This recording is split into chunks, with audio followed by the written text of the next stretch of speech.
हम बात करने वाले हैं एक ऐसी कंपनी के बारे में जो देखा जाए तो यहाँ पर एंटरटेनमेंट इंडस्ट्री से आती है और इस इंडस्ट्री में कंपनी काफ़ी अच्छा अपना प्रॉफिट जो है उसको समय के अकॉर्डिंग बढ़ा पा रही है और काफ़ी बड़ा बूस्ट कंपनी के प्रॉफिट में समय के अकॉर्डिंग नज़र आता है, जिसकी वजह से तेज़ी जो है शेयर प्राइस में तेज़ी वो काफ़ी भयानक नज़र आई है। तो आज हम इसी स्मॉल कैप मल्टीबैगर कंपनी पे कुछ चर्चा करेंगे, कंपनी के कुछ इंपॉर्टेंट अपडेट को समझेंगे। जैसे कि आपको पता होगा कि मार्च 2023 के टाइम पर कंपनी में एफआईएस यानी कि जो फॉरेन इन्वेस्टर थे उनकी होल्डिंग 0.05% हुआ करती थी। ये होल्डिंग जून 2023 में 0.06% होती है।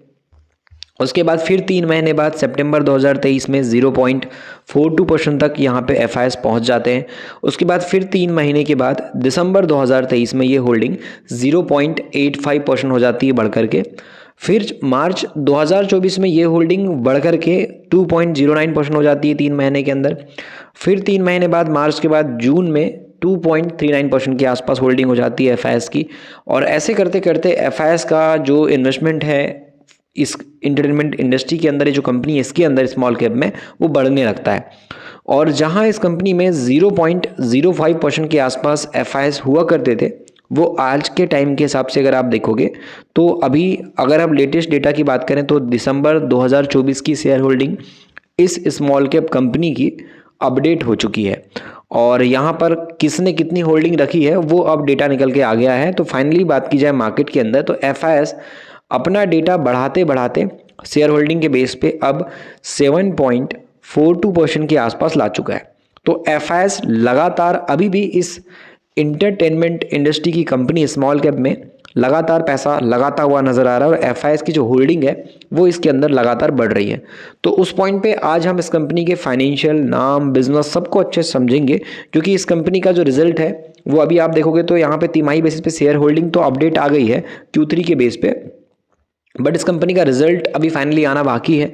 और कंपनी की जो ओवरऑल डेटा है वो अभी कैसा है, इंडस्ट्री वाइज का नाम क्या है, उसको थोड़ा सा यहाँ पे समझने की कोशिश करेंगे। कंपनी की हम बात कर रहे हैं, इसका नाम है टिप्स म्यूजिक लिमिटेड। इसका नाम आपने शायद कई बार सुना होगा, जैसे कि टी सीरीज़ है, जी म्यूज़िक कंपनी है, सोनी है। उस तरीके से बात की जाए तो यहाँ पे एक और आपको चैनल वगैरह या फिर मार्केट के अंदर यूट्यूब चैनल या फिर आपको म्यूज़िक में काफ़ी सारी कंपनी नज़र आती है टी सीरीज़ के जैसे। वैसे टिप्स म्यूज़िक का भी नाम आपने जी म्यूज़िक की तरह सुना होगा। तो टिप्स म्यूज़िक इंडस्ट्री की हम बात कर रहे हैं मार्केट के अंदर। अब क्यों बात कर रहे हैं कंपनी में, ओवरऑल सारी चीज़ें आपको समझ में आएगी जब आप वीडियो को कंप्लीट देखोगे। तो यहाँ पे इसकी शुरुआत 1996 के टाइम से हुई थी और ये बिज़नेस करती है प्रोडक्शन के बेस पे, यानी कि जो गाने बनते हैं, जो फिल्में बनती है, उसमें पैसा लगाती है। उनकी एक प्रॉपर प्रोडक्शन हाउस होता है। उसके अलावा डिस्ट्रीब्यूशन का काम चलता है इनका, मोशन पिक्चर के बेसिस पे एक्विजिशन का काम करते हैं और म्यूज़िक राइट्स वगैरह भी खरीदते हैं ये लोग। उसके अलावा कंपनी लीडिंग प्रोड्यूसर है। कंपनी पंजाबी फिल्म्स के अंदर जो है पैसा लगाती है, जो पंजाबी फिल्म बनती है उसमें जो पैसा खर्च होता है प्रोड्यूसर के तौर पे, वो भी काम कंपनी टिप्स म्यूजिक करती है। तो अगर आप यहाँ पे कलेक्शन वाइज देखोगे तो कंपनी के पास लार्ज म्यूजिक लाइब्रेरी है, जिसके अंदर कलेक्शन में बात की जाए तो 30,000 के आसपास सॉन्ग है, अलग अलग बात की जाए भाषाओं में, अलग अलग जनरेशन के हिसाब से। और कंपनी में 40 से ज़्यादा हिंदी फिल्म से बात की जाए तो यहाँ पे कंपनी ने प्रोड्यूस किया है, रिलीज़ किया है, जो कि 40 हिंदी फिल्म है और 20 साल के अंदर देखा जाए तो 40 फिल्म आपको दिखाई देगी। और इन्होंने सेल भी किया है, जिसमें सैटेलाइट के बेस पे, थिएटर के बेस पे ये जो राइट हैं डिस्ट्रीब्यूटर और ब्रॉडकास्टर के तौर पे कंपनी का बिजनेस नजर आएगा। कंपनी ने यहाँ पे अर्न किया है 100% अपना रेवेन्यू, लाइसेंस फीस 75% के आसपास के रेवेन्यू से डिजिटल प्लेटफॉर्म के थ्रू। और कंपनी बात की जाए तो 45 से 50% अपना जो पैसा निकाल रही है उसमें यूट्यूब है और उसके अलावा 25 से 30% जो है अदर डिजिटल प्लेटफॉर्म है जहाँ से पैसा कंपनी बना रही है। और बाकी बचा कुचा आप देखो तो 25% कंपनी का आता है टीवी से, पब्लिक परफॉर्मेंस से, यहाँ से कंपनी पैसा बना रही है। अगर हम यहाँ पे प्रेजेंस देखें तो कंपनी आपको नज़र आएगा डोमेस्टिक मार्केट से यहाँ पे आपको जो पैसा बनाती नज़र आएगी वो 27% है, लेकिन इंटरनेशनल मार्केट यानी कि बाहर के देशों के हिसाब से जो इंटरनेशनल मार्केट है वहाँ से कंपनी 73% के आसपास पैसा बना रही है। इसके पास अगर हम डिस्ट्रीब्यूशन के हिसाब से बात किया तो साउथ अफ्रीका एक मार्केट है, इजराइल है, मलेशिया है, जहाँ से कंपनी डिस्ट्रीब्यूट करती है अपने प्रोडक्ट को। और कंपनी की अगर हम बात करें यहाँ पे जो फैसिलिटी यहाँ पे प्रोवाइड कर रही है कंपनी, जो 2 फैक्ट्रीज आपको नज़र आएगी जहाँ पे इंटरनेशनल लेवल पे और state of the art machine, specially जो इटली वगैरह और भी बाकी कंट्रीज़ के हिसाब से जो ज़रूरत है फैक्ट्री के हिसाब से वो काम इनका चलता है। जिसमें पहले इन्होंने जो है 1.5 लाख से ज़्यादा जो कैसेट्स हैं वो पर डे के हिसाब से ये इंडियन मार्केट के अंदर प्रोवाइड करती है। इनका एक बहुत बड़ा मार्केट था कैसेट जब बिकता था तो। उसके अलावा कंपनी की ऑफिस आप देखो तो यहाँ पर यूएस के अंदर, दुबई के अंदर, इंग्लैंड, ये सब जगह पे आपको नज़र आएगी। अगर हम यहाँ पे डिस्ट्रीब्यूटर के तौर पर देखें तो कंपनी के पास जो टीम है उसमें आपको 1000 होलसेलर नज़र आएंगे। उसके अलावा मार्केट के अंदर आपको रिटेलर्स में 4 लाख लोग नजर आएंगे। सोशल मीडिया प्रेजेंस में बात करें तो कंपनी आपको यहाँ पर यूट्यूब, इंस्टाग्राम, फेसबुक, मौज, स्पॉटिफाई, आईट्यून्स, जियो सावन हो गया, प्राइम म्यूजिक हो गया, शेयर चैट की बात करें और भी multiple platform, social media platform है जहाँ पे कंपनी अवेलेबल है।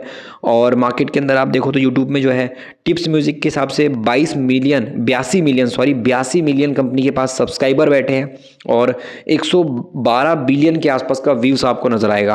तो एक बहुत बड़ा नंबर इन्होंने तय किया है। और मार्केट के अंदर आप देखो तो यहाँ पे कंपनी स्पेंड करती है 6% के आसपास का टोटल रेवेन्यू ऐड में, 8.3 करोड़, जो कि 5% आसपास रेवेन्यू था, जो अभी बढ़ा है इसका ऐड में। और कंपनी डील करती है यूट्यूब के साथ में, जहां कंपनी यहाँ पे साइन करती है म्यूज़िक लाइसेंस डील यूट्यूब के थ्रू। और उसके अलावा जो डील इनकी चलती है उसमें कैटलॉग वगैरह भी चलते हैं यूट्यूब प्लेटफॉर्म में। और उसके अलावा अलग अलग तरीके से रेवेन्यू इनका बनता है। जैसे कि बात की जाए यहाँ पे कंटेंट के हिसाब से तो पॉपुलर कंटेंट में आप देखो तो सुपर हिट म्यूजिक में लाइब्रेरी के अंदर आपको इंडियन लैंग्वेज में हिंदी नज़र आएगी, पंजाबी है, भोजपुरी है, हरियाणवी है, मराठी, गुजराती, ये सब भाषाओं से कंपनी पैसा जनरेट करती है।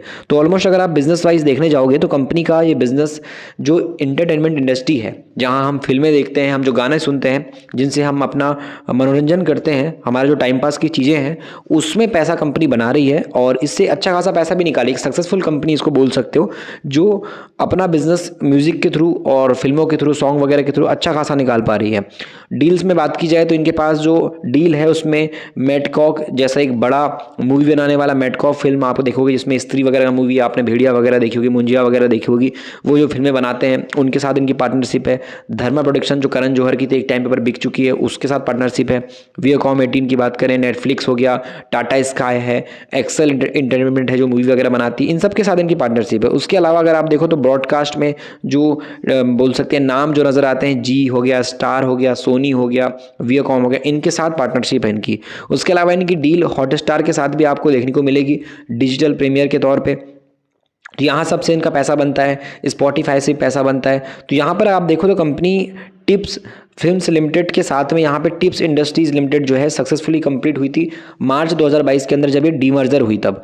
और ये कंपनी डेट फ्री कंपनी हुई। 2014 से 2023 के बीच में कंपनी ने यहाँ पे सारा रीपेड कर दिया, जितना भी डेट था 133 करोड़ का और 54 करोड़ का इंटरेस्ट था, वो सब कुछ कंपनी ने यहाँ पे पूरा पेड किया। और कंपनी का भी देखोगे तो ग्रोथ वाइज मार्केट में डिमांड काफ़ी अच्छा भी बन रहा है।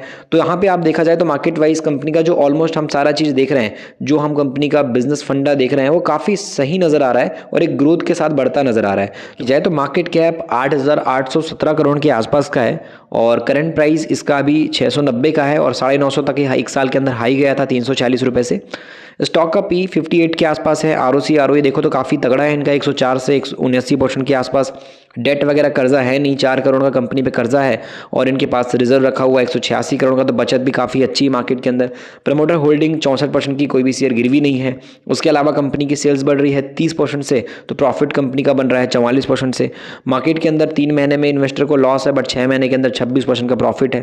तो यहाँ पर अभी कंडीशन देखो तो कंपनी का शेयर प्राइस डाउन जा रहा है, एक अच्छी खासी गिरावट नजर आ रही है, बट लॉन्ग टर्म का डेटा में काफ़ी अच्छा पैसा बना है लोगों का, क्योंकि सबसे पहली चीज़ तो कर्ज मुक्त कंपनी, आने वाला रिजल्ट अच्छी उम्मीद की जा रही है। 5 साल की प्रॉफिट ग्रोथ का तो कंपाउंडिंग है वो 131% से हुआ है। 3 साल का आरओई कंपनी का 70% से बढ़ रहा है। और जो यहाँ पे हम देख रहे हैं एंटरटेनमेंट इंडस्ट्री, उसमें अगर आप यहाँ पे देख रहे हो सभी कंपनीज को, तो सब में लॉस ही चल रहा है। प्रॉफिट ग्रोथ में अगर हम देखने जाएंगे तो यहाँ पे सन टीवी नेटवर्क भी माइनस में चल रही है। जी एंटरटेनमेंट की बात करें तो ये 37% की प्रॉफिट में चल रही है। पीवीआर आइनॉक्स तो लॉस में चल रहे हैं अच्छे खासे। उसके अलावा सारेगामा इंडिया के अंदर भी उतना खास प्रॉफिट नहीं है, लॉस में ही है। उसके अलावा आप देखो तो यहाँ पे जी एंटरटेनमेंट के बाद अकेली ऐसी कंपनी टिप्स म्यूजिक है जो यहाँ पर इस इंडस्ट्री में यहाँ पर पैसा बना रही है, 44% का प्रॉफिट ग्रो कर पा रही है। बाकी उसके अलावा तो आप प्राइम फोकस, डेन नेटवर्क, इन सबको देखो तो लॉस में चल रहे हैं। और इसका जो प्रॉफिट है वो भी समय के अकॉर्डिंग काफ़ी तेज़ी के साथ बढ़ रहा है। और इसका जो रिजल्ट है 22 जनवरी 2025 के बेस पे Q3 का रिजल्ट आएगा, तो वो देखना इंटरेस्टिंग रहेगा कि मार्केट के अंदर रिजल्ट अच्छा है तो मार्केट में स्टॉक तेजी से दिखाएगा या फिर गिरावट दिखाएगा। बाकी ईयरली बेस पे तो ऑलमोस्ट अगर आप यहाँ पे देखोगे तो नेट प्रॉफिट कंपनी का काफ़ी सही तरीके से बढ़ता नजर आ रहा है।